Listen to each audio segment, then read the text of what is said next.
Welcome to this video on what's new for GitHub Copilot in Visual Studio Code 1.119 that was released in May 2026. Follow me along as I demo the new features. Enjoy! I have talked before about the built-in browser that is part of Visual Studio Code. I think it's really awesome, certainly if you're doing front-end development, and there have been some improvements. If I open up the browser, I can do so through the View menu and then choose Browser, Ctrl-Alt//, and that opens up a basic browser and you can open up your front end in it. I happen to have a Swagger UI, so I'm currently running my application. I ran .NET Run. It's running on localhost 1903, so I can just copy my link here and then paste it here, and it should open up the Swagger API. Great. So what is actually new is that by default, because I have the built-in browser open, here at the right-hand side, you can see that it already recognized the browser and suggested it to add it to the context.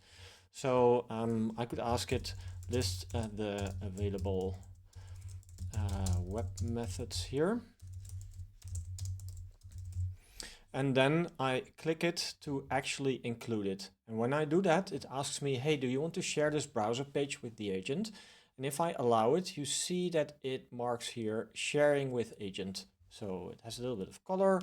So it makes clear that I'm sharing whatever is in this browser with GitHub Copilot. And if I run it, it has access to the web page that we're viewing. So it should be able to list the methods that I do have here. Let's see, it's the funny thing is it sees there is a Swagger UI open, but it's still reading the file. So to be honest, I'm now not sure what where it read from, but you must believe me that it has access to this tab and it can read from it. Maybe we should ask it what the title is. What is the title of the tab? And let's see if it comes back with, yeah, there we go, Swagger UI. So maybe that's the proof. Apart from this, we have something else. And for that, I would like to stop sharing with the agent. So now it doesn't have access anymore. And I'm going to start a new session. I'm now going to ask it, run the, test the get flights endpoint in the browser. And the key thing here is to include at least the word browser, because that will trigger it to, hey, I have a built-in browser, so I could use that. So then it should pick up on that. So let's see, it's also checking code, but it should pick up on the browser. Sometimes it does and sometimes it doesn't. And in this case, it doesn't. And funny thing is, of course, this differs from model to model, but if you nudge it a little bit, it will recognize it. So did you see I already have a tab open? So I guess that this behavior will improve over time. But for now, it needs a little nudge, and this is a new feature. So it asks me, would you like to share an existing browser tab, or do you want me to open a new one? Because I already have one open with the same URL as it would open itself, I can tell, hey, I would like to share the Swagger UI. You get the same approval here to be able to share it with the agent. So I did. And now it has access to the tab and it can actually execute this method. So I'm going to allow it in this session, and now it should execute it. Yeah, probably it didn't include an ID. So let's see what happens, and then there's no get flights. Yeah, somehow it did a call in the backend directly and not using the Swagger UI. So if I would ask it to use the Swagger UI, now use the Swagger UI to do this. then let's see if we can nudge it. There we go. Gets back to the Swagger UI. And now let's see if it's actually clicking, because that was what I was expecting. So it should click. There we go. It expands it, and then. But the bottom line here is two things. You will see that if you have a browser tab open, that you can include it in the context. And the other thing is, if you already have it open, GitHub Copilot should detect, and if you're asking something specific on that tab, it should, see that tab and ask you whether you want to use that tab or you want to open up a new browser. Well, there we go. It's executing. It got some results, so that's awesome. As sessions grow longer and we have the new situation where we will be built based on tokens instead of premium request units, it becomes more important to be able to have some visibility on what Copilot does. And Open Telemetry is the industry standard for any telemetry. And nowadays, GitHub Copilot supports Open Telemetry. It supports traces, metrics, and events, all according to the GenAI semantic conventions standard. So you can monitor agent behavior, latency, and token usage in any Open Telemetry compatible backend. So to enable this, you will need to enable a setting. So I'm going here to settings, and here it is already. So github.copilot.chat.otel.enabled. And the funny thing is, I started by searching OTel, and then it didn't find it. So there's all kinds of other settings, but not the Open Telemetry. You actually need to type out the entire setting. I'm not going to do that again now, to be able to find it. And you can also configure the endpoint. So there's an OTLP endpoint setting.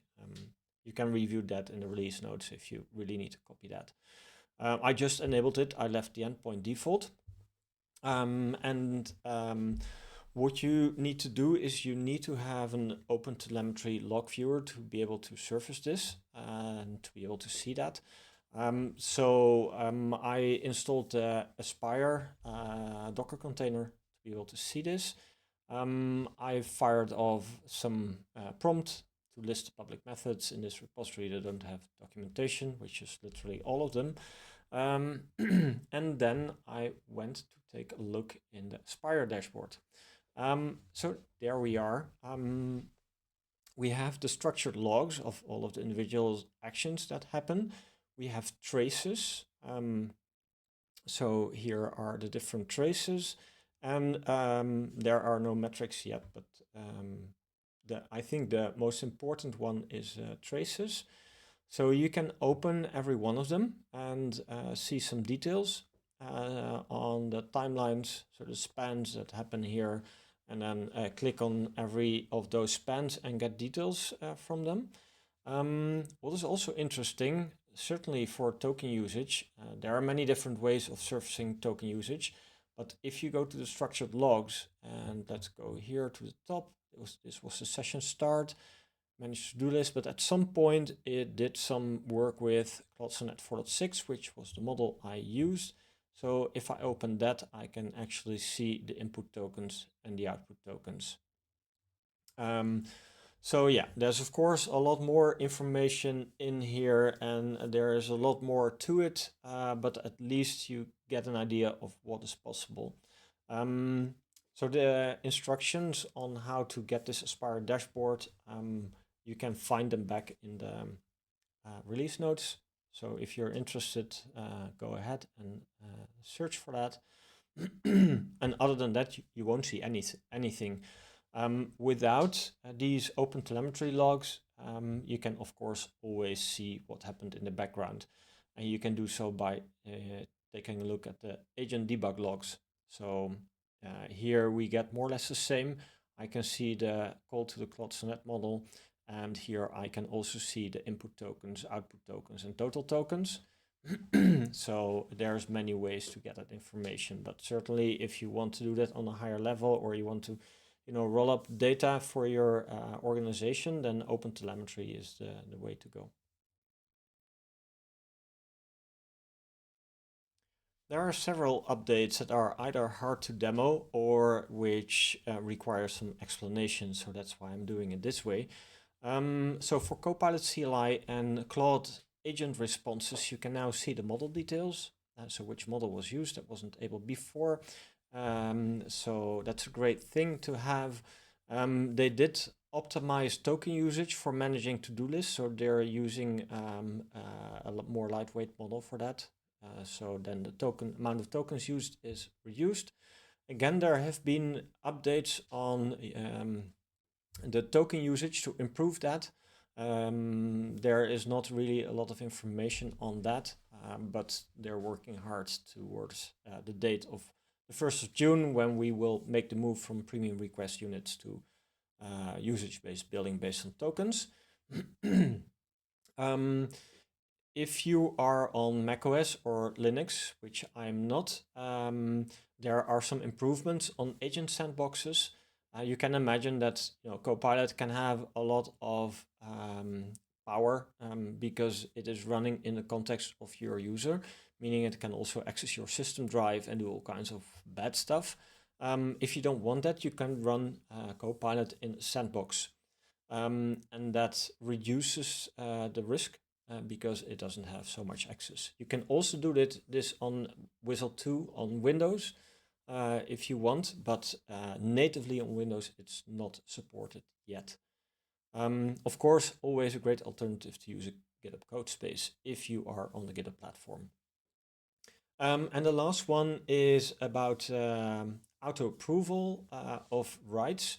So if Copilot writes outside of a folder, outside of the folder that you have open, outside of your workspace, it requires auto approval. But now the temp folder on your system has been exempted from that, so it will be able to use the temp folder if needed.